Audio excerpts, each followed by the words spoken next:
our recording. All right. Today, graphing calculator, you will be able to graph equations on your graphing calculator. You'll be able to separate and set up your window appropriately. That is always a huge challenge for us.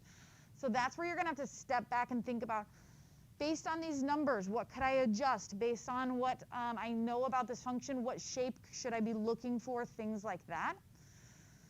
So we'll spend a lot of time talking about our window as well. Your window, okay? I have it written here, but let's talk about when I go to graph something.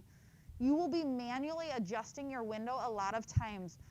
I would suggest, if it seems like a basic function, you can utilize these zoom buttons. I tend to use zoom standard a lot because it would set my window to a 10 by 10, okay?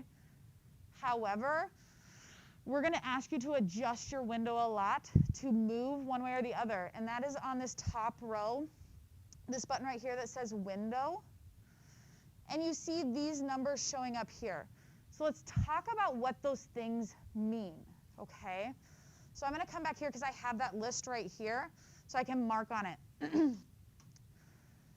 On this list, the min means how far I will see to the left on my graph. So if I need to see farther to the left, I would change that to some number there, farther to the left. X max is how far to the right I can see on my graph. And I will tell you right now that one of the most common mistakes that happens when graphing and getting an error message is that I will accidentally put something inappropriate here. For example, if I told my calculator, I wouldn't write this down, but if I told my calculator that I want to see from 10 to negative 5, this number cannot be farther to the right than this number. Okay, this is supposed to be the farthest left I see, and that's supposed to be the farthest right. So if those were to get like flip-flopped, so you're saying to the farthest left I'm going to see is 10, so I'm starting here over a 10, and then the farthest right so that doesn't mesh. That's a common thing that can happen. Or if these accidentally get to be the same number, you type in negative 10 and negative 10, you would not see anything because your window would be the same thing. So common mistakes that can happen, check that if you ever get an error message when you hit graph, okay? Scale, we'll talk about scale on both of those in just a second, but that's what that stands for. The SCL is scale. Y min, Y max, how far up and down you see. Y min first, so how far down. Y max, how far up, okay? Same thing can happen with the Y axis as it does with the X axis. If you have a, usually I think it'll say like window error, it kind of depends on your calculator. But if it says there's something wrong with the window dimensions, you would go to your window and see if these are jiving, okay? Make sure that the min is smaller than the max, that they're not the same number, things like that, okay? Now let's talk scale. Let's say I've got this huge graph. Maybe my graph is number of people attending a Husker football game. Okay, well, how many people fit in the stadium? 95,000. Okay, so my max is going to end up being like 100,000, so I can see the whole graph. The Y scale tells me how often my graph is going to put a tick mark on its way up to showing me 100,000. Now, if I leave that at 1, which is the default, I'm going to see 100,000 tick marks in that tiny little window of mine. I don't want to see that, okay? So I make if I change this to some like crazy big number or crazy small number, I would want to adjust my scale. If I'm going to 100,000, maybe I only have a tick mark every 10,000. So then I would see 10 tick marks on there. If I leave it as 1, I'm going to see a solid black line because 100,000 tick marks turns into one big line, okay? That's the only time I would adjust that scale, is if one of these is like a really big number, so that I'm not seeing a big solid line of tick marks, okay? Questions on scale? So again, even if I would change it to like, let's say along the x-axis, I'm going from like negative 100 to 100. So the farthest I'm going to see this way is negative 100. Again, I don't want 100 tick marks. If it's over like 20 or 30, you probably want to adjust your scale a little bit and make it appropriate to this. Maybe I only have a tick mark every 10 or 5 or 20. It's not that big of a deal. I just would have, that's the only time I would change it. Big numbers in there, change the scale. Any questions? You can always guess and check this. You can change this 15 times trying to make a good window for your picture. So don't think that like you have to get it right the first time. I will flip back to my windows several times trying to make it look better once I figure out kind of where the bulk of the graph is, okay? All right. We are going to talk about graphing. So if I'm supposed to be graphing the equation, y equals, we're going to start with a basic. Y equals 5x plus 13. All right, here's your graphing basics. Start from our basic screen here. I hit second quit. If you were in your window right there, I hit second quit to just get to the screen. You don't have to go from here. You can just hit this button. But to graph, I will go to my y equals. So hit your y equals. If you ever need to clear out of whatever you're doing, just go back to second quit. Now here is something that drives me nuts, but it happens all the time. People have like, hey, I typed all this in, my window looks great, and it's giving me an error message. Here's what I need you guys to do. Look up at the top. Make sure plot 1, plot 2, and plot 3 are not highlighted. If they are ever highlighted, there is a good chance your calculator will not graph for you. It's not guaranteed, but it probably will not. What does that look like? It would look like this, okay? How do I unhighlight it? I arrow up till it's blinking. I hit enter. I arrow down. Unhighlight it. Now, why would that ever get highlighted? Anyone that is in here in stats, I have a lot of people that will take both. Yeah, okay, I got a couple stats people. Yours will get highlighted all the time. You have to remember to unhighlight it.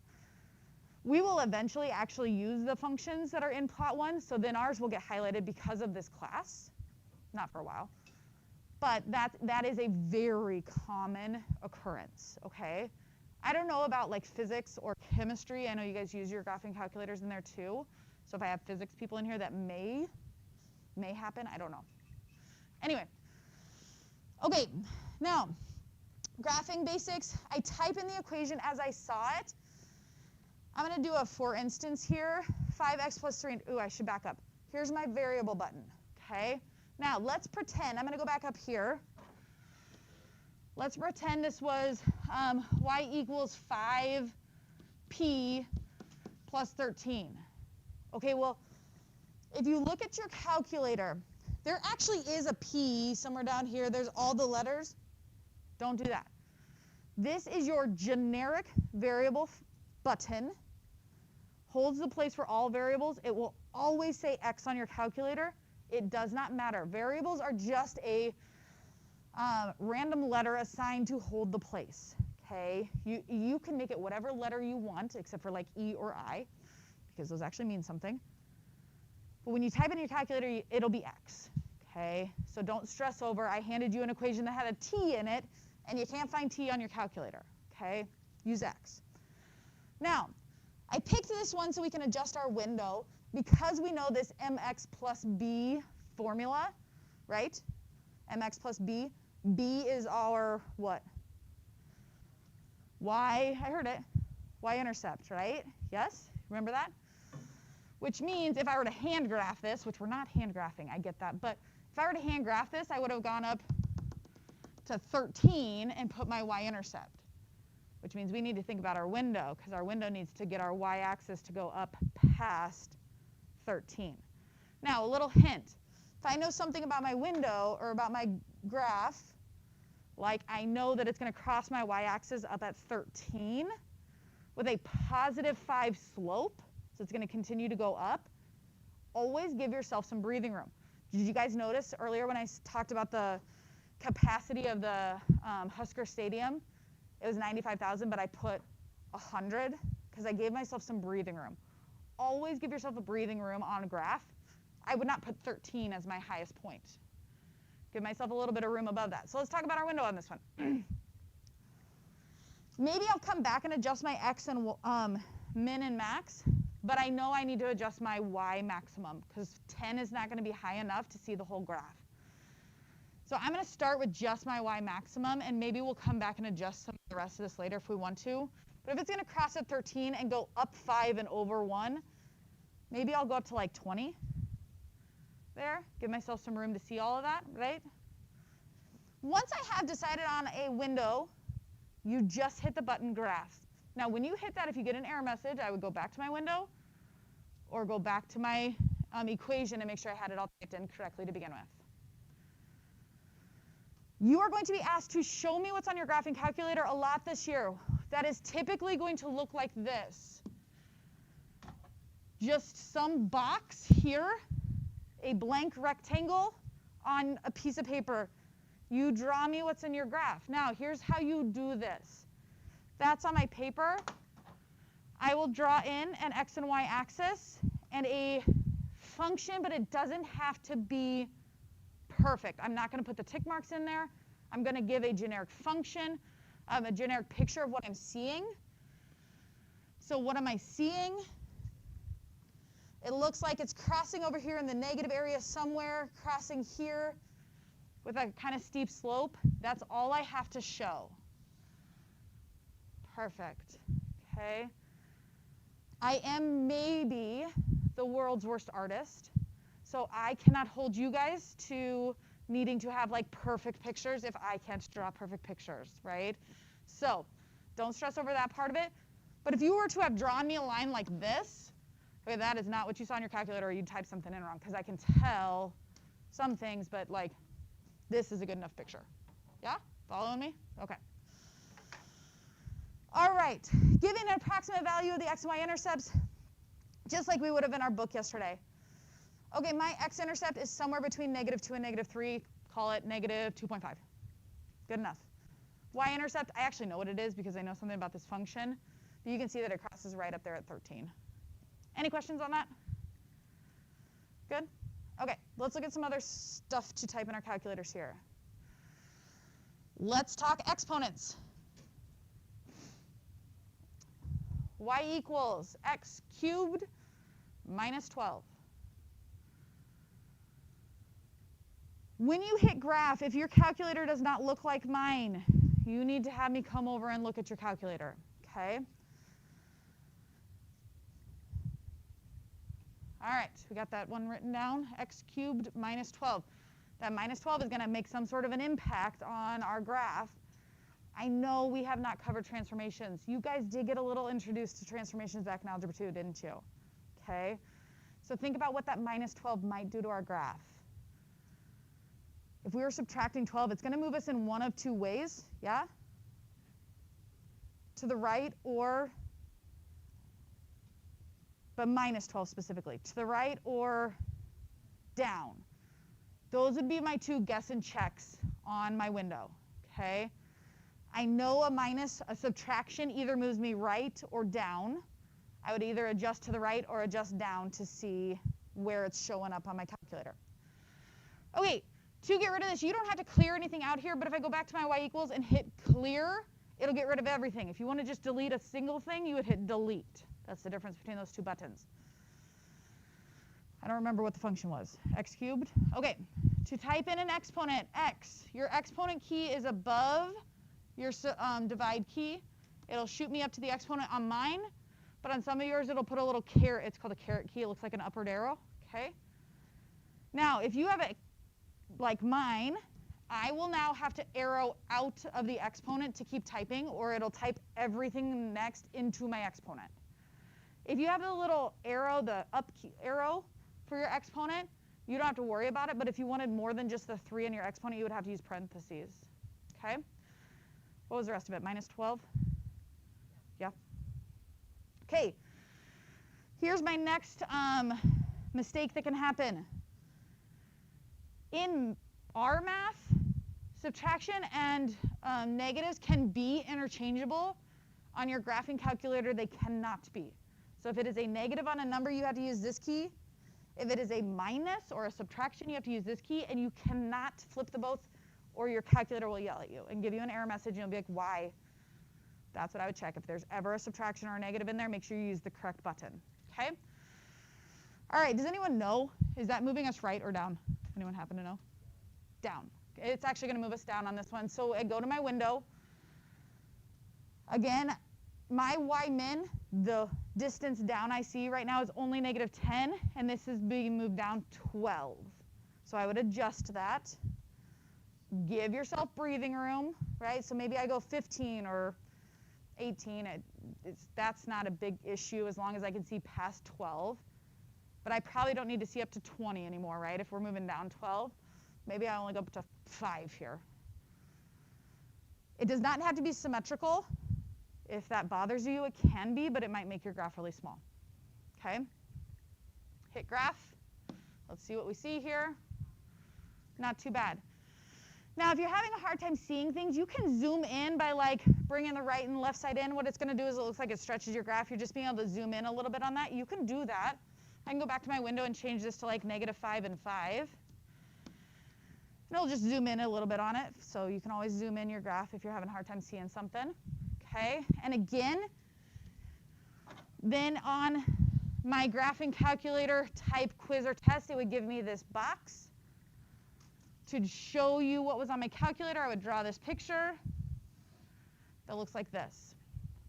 Okay? All right, let's keep going. Absolute value symbols. We're going to have a quick conversation about if your calculator looks like mine or not, because if you're an older operating system, when we do this, it'll say ABS and not actually draw the bars, okay? Let's do this first one. Y equals absolute value of x plus 3. Go to your y equals, clear it out. To get an absolute value, and this is one that people tend to forget, your first button you're going to hit is math. Math is located on the left column, 4th button down. Then you have to arrow once to the right to the heading that says number, and you're looking for the ABS, absolute value option. Now, when I hit that, you can either hit enter or 1, it doesn't matter. Mine puts in absolute value bars. Some of you right now, it just did this.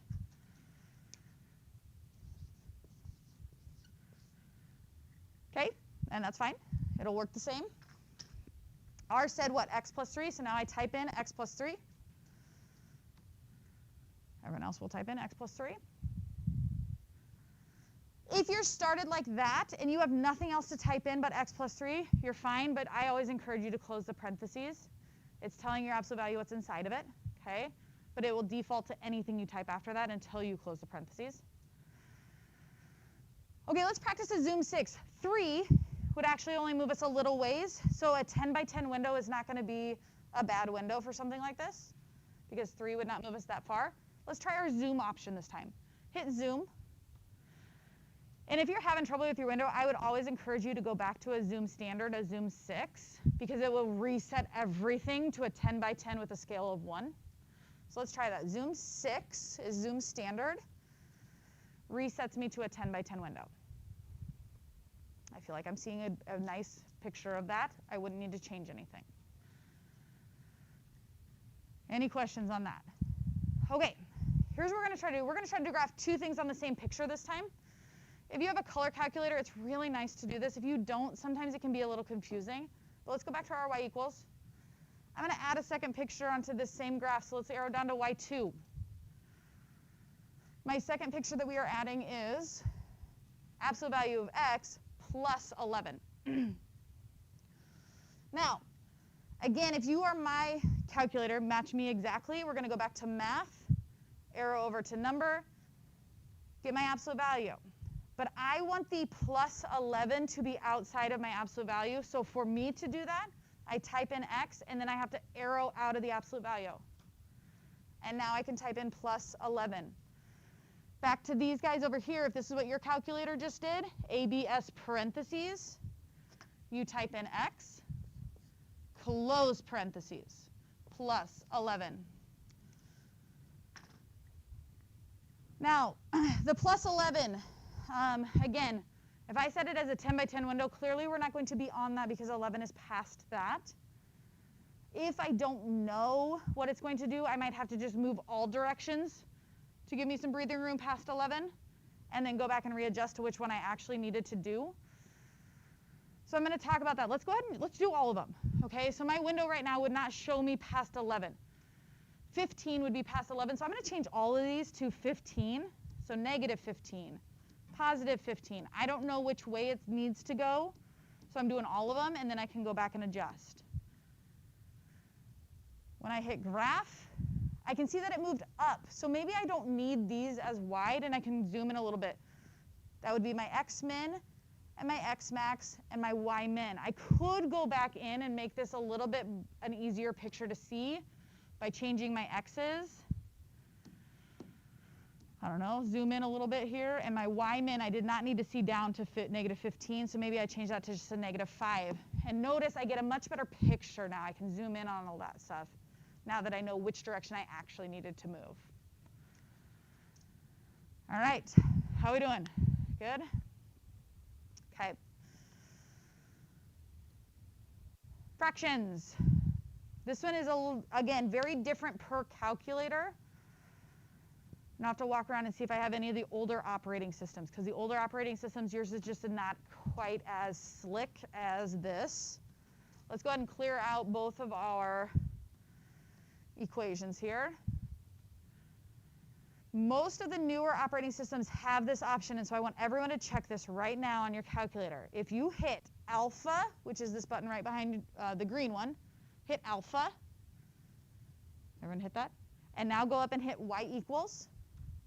Do you have this shortcut menu that pops up? If you do, life's awesome with fractions, because now when I go to type that in, this is a normal fraction, this is a mixed number. We have a normal fraction here, so I'm going to pick option 1. And I can just arrow amongst that fraction and type in the numerator and type in the denominator. Okay, so what was ours? 1 over x. So I type in a 1, I arrow down to the bottom. I type in an x, I can arrow out of it like that. Just arrow around there, okay? If that was not you, you have to type in 1 / x. That slash is your divide button. If you have more than one thing in either the numerator or the denominator, you would group with parentheses. We only have one thing up there, but let's say it said like an x plus 3 in the denominator. To get that all in the denominator, I would have to group it together. So you would group your numerator, divide, group your denominator. Okay? That's my older operating systems. Newer operating systems, it will make it look like a fraction for you, which is nice. Okay? I'm going to have you go ahead and hit a zoom 6 on this one. Let's get our window set back up. And we need to talk about pixel issues on your calculator. These calculators are sweet, but they have their limitations. They can only show you so much, okay? And so we need to talk about some graphs like this. Guys, doesn't it look like my graph stops right here? Yeah, and it looks like it stops right there. It does not.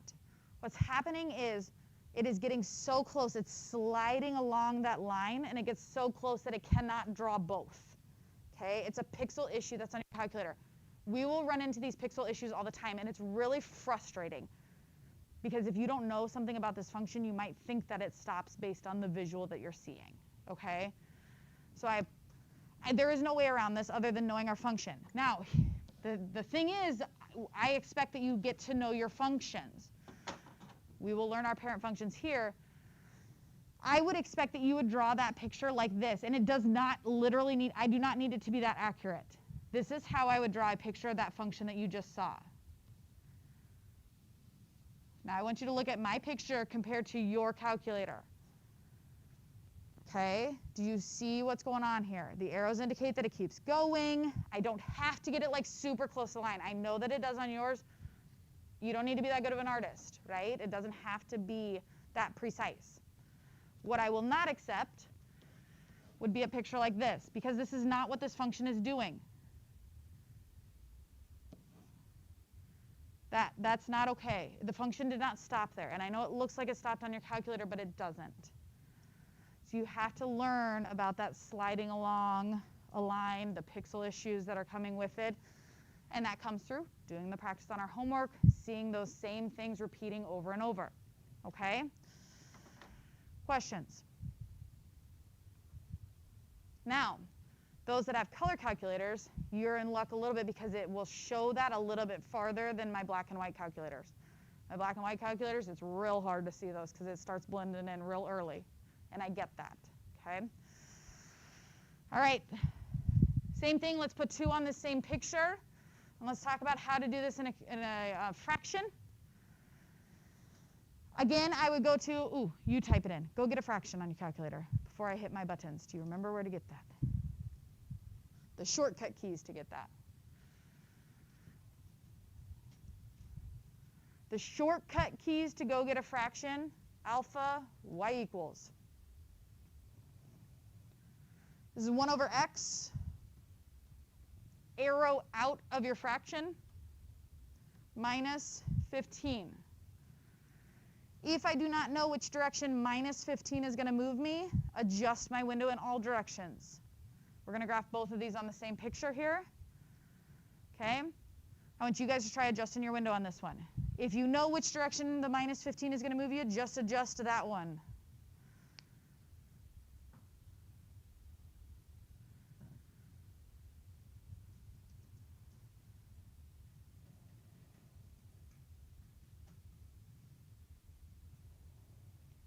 Now, nobody's really had me come help them. Is everyone doing okay on their calculators? If you happen to have this calculator where you have the slash in it, you do not need to put the parentheses. You can actually literally type these buttons in. 1 / x minus 15. Unless I were to group that in parentheses, it assumes that once you've typed that, you're done with the denominator. Okay, but if I wanted it in the denominator, I would have had to group it with a parentheses. All right, I know that this moves my graph down 15. So the direction that would have needed to be fixed on this, your y min, we needed to see past that. Now, let's go 20. You are going to be asked to tell me about your window on your assignment / your quiz tomorrow. Tell me what you set as your window to appropriately see this. Guys, there's not one right or wrong answer. The only thing I would have been looking for on this one is that this number was appropriately lower than 15 to be able to see the picture. That would literally be the one number I would be worried about on your window on this.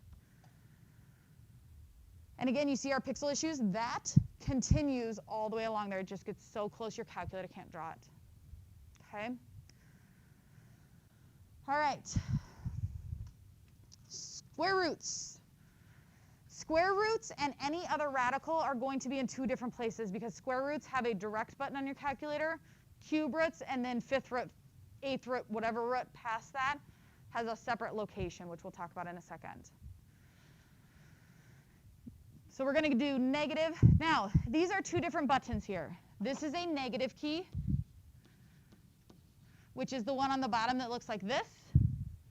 This is a subtraction or a minus key, which is the one along the left-hand column where it goes plus, minus, multiply, divide, I think is the order. I don't remember. Yeah? Okay.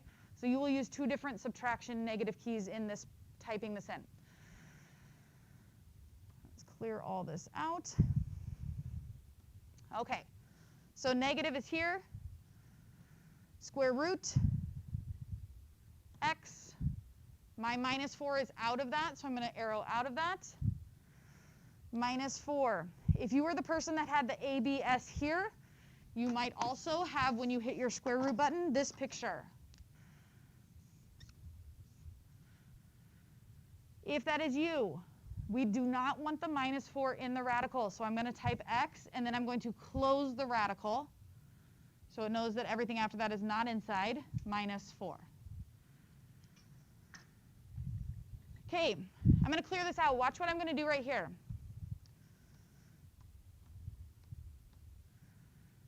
Shucks, I forgot the negative all the way at the beginning, didn't I?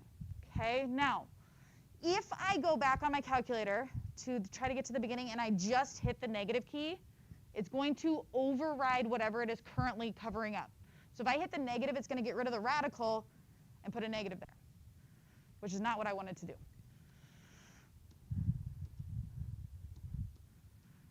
But if you ever have typed in something and you forgot one little thing, but typing it in is going to override, you have a way to insert. If I go, you see this little INS above delete? If I hit second, insert, and then type in negative, it's going to slide the negative right in front of whatever was there. Can save you a lot of time if you make one little error when typing something in. Okay? Or, oops, this was supposed to be a plus instead of a minus. You do not need to delete it.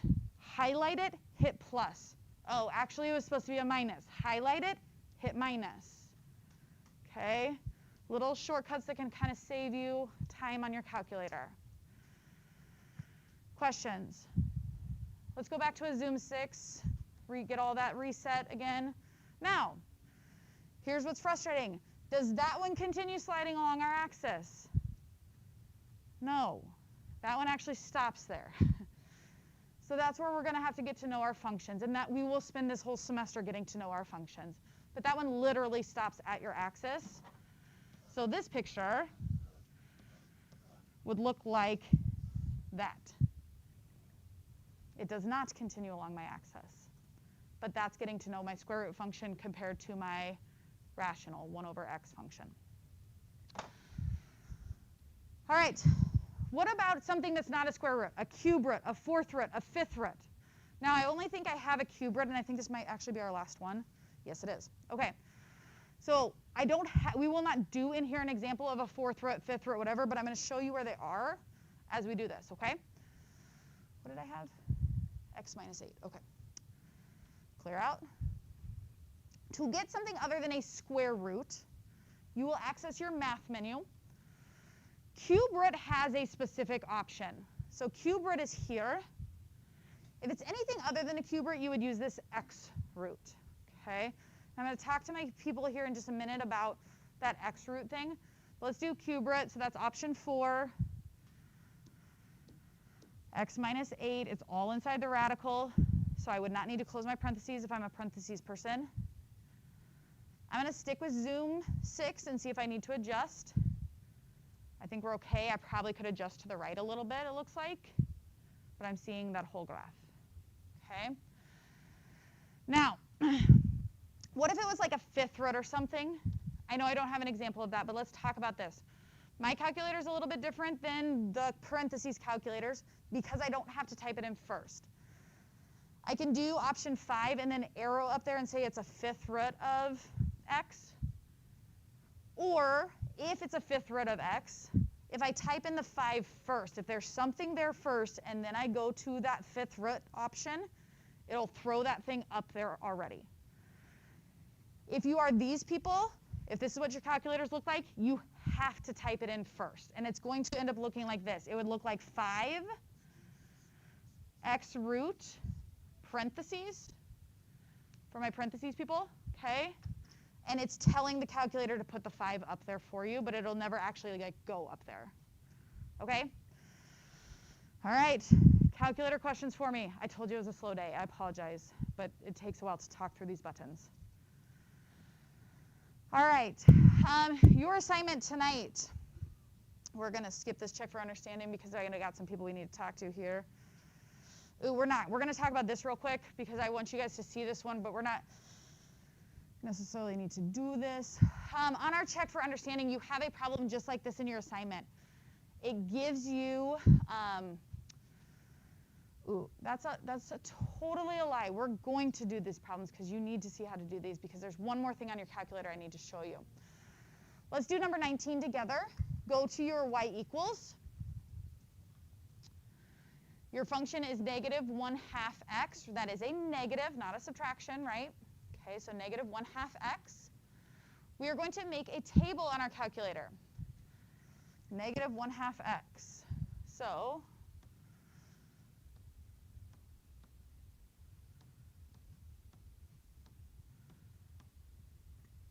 get that negative 1/2 typed in there. You have a great feature on your calculator that will allow you to see a table of numbers where it's just like the table we were doing on our homework last night. The thing I'm about to show you, you will have to do one time and one time only. Once it's set, you wouldn't have to change it. You can, but it's this table set thing that's right here above window. So can we all hit second table set? Just make sure these things are set here. This does not have to be 0.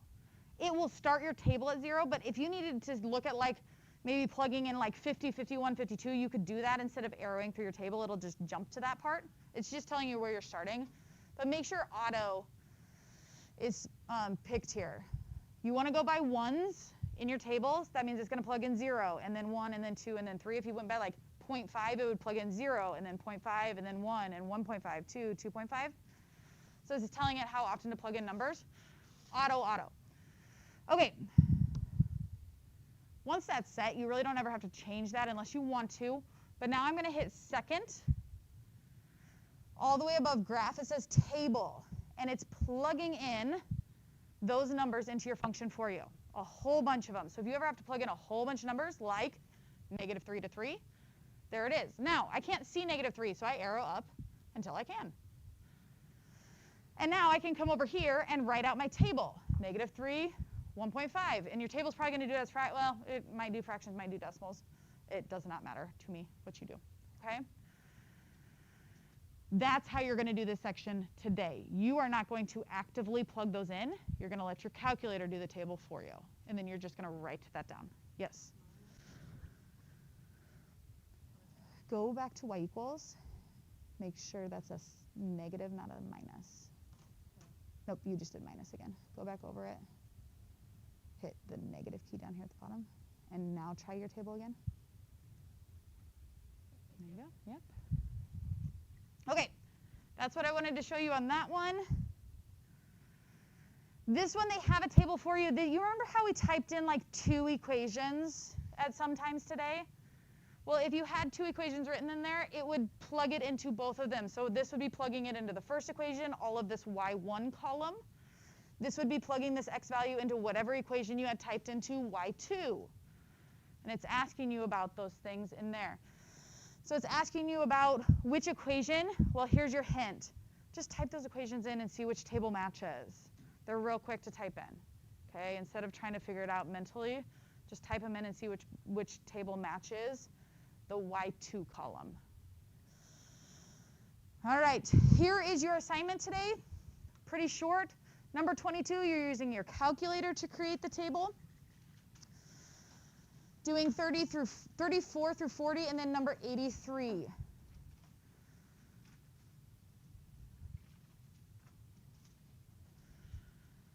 And I need to create that assignment real quick so you guys have the PDFs to look at.